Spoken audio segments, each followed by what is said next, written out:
Today, we're going to jump into an incredible ancient story about a woman named Hannah. Her desire for something was so deep, so intense, that it led her to make a promise that, honestly, is almost impossible to imagine keeping. So, let's just start with a question that really sits at the heart of this whole thing.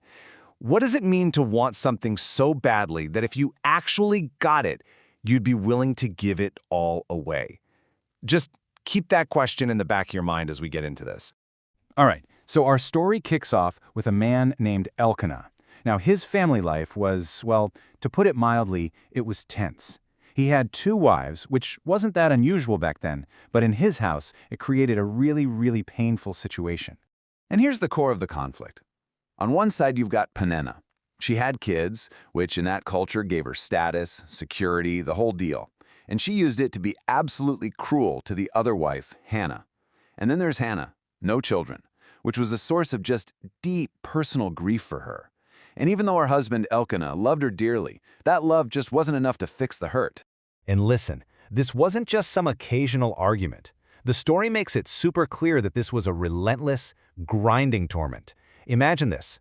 The one place where you're supposed to find peace and comfort, the sanctuary, becomes the very stage for your humiliation. And it happened every single year. Now, her husband, Elkanah, he saw her pain, and he really tried to comfort her. He'd ask her this, why are you crying? Aren't I more to you than 10 sons? He genuinely loved her, but he didn't get it. He couldn't grasp the depth of her sorrow. His love was a comfort, for sure, but it couldn't solve a problem that was so tied up in her identity. So all this grief, this constant public humiliation, it finally pushes Hannah right to her absolute breaking point. And this is the moment where she decides to do something that no one saw coming. During that year's trip to the sanctuary, the pain just became too much. She was completely overwhelmed, couldn't even eat. She's in a state of total despair. And that's what drives her to slip away from the family meal for a moment of desperate private prayer. The text describes her as being crushed in soul.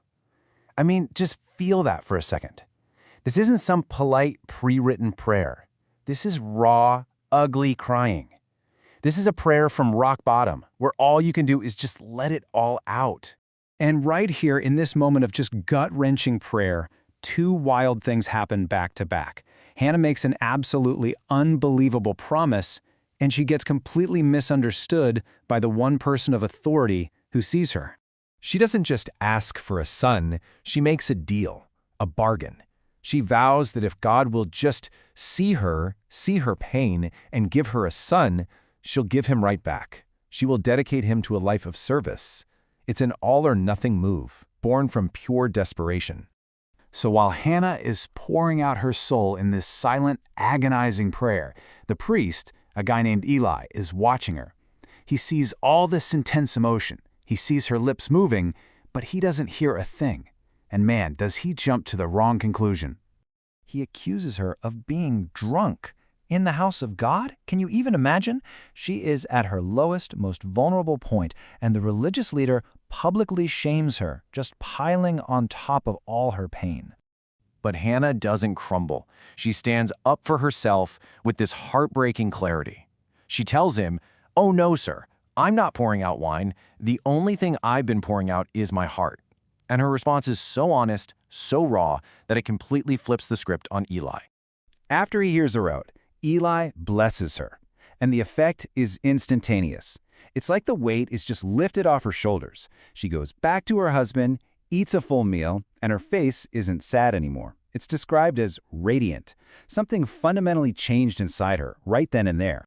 Okay, so she made the vow, she felt this incredible peace. But did it work? Well, let's just say her desperate prayer got a pretty powerful answer. The connection here is so direct, you can't miss it. She makes this vow in the sanctuary, and then, boom, before the year is even out, Hannah has conceived and given birth to the son she longed for. And she named the boy Samuel. The name itself was a constant reminder of how he came to be. She explains it simply, "I asked God for him." His very name was a monument to her prayer. Now, getting the miracle you prayed for, that's one thing. But what about that promise she made, that radical, desperate vow?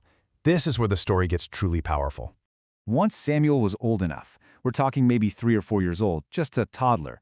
Hannah did exactly what she said she would do. Can you imagine how hard that journey must have been? Taking your miracle child back to the very place you prayed for him, knowing you're going to leave him there for good. She walks right up to Eli, the same priest who had misjudged her so badly. But this time, her whole demeanor is different. She's full of confidence. She reminds him who she is. Not the broken woman he saw before, but the woman whose prayer was answered. It's this amazing full-circle moment. And then she does it. She hands over her son, the answer to her deepest prayer, fulfilling her promise completely. And this is the ultimate testament to her character. Her integrity in keeping such a painful promise is just as powerful as the faith that led her to make it in the first place. And that leaves us at this final thought. Hannah's story is one of incredible pain, incredible faith, and just unbelievable integrity.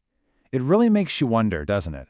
In our own lives, what's the connection between our deepest desires and the promises we're willing to make, and more importantly, the ones we're willing to keep?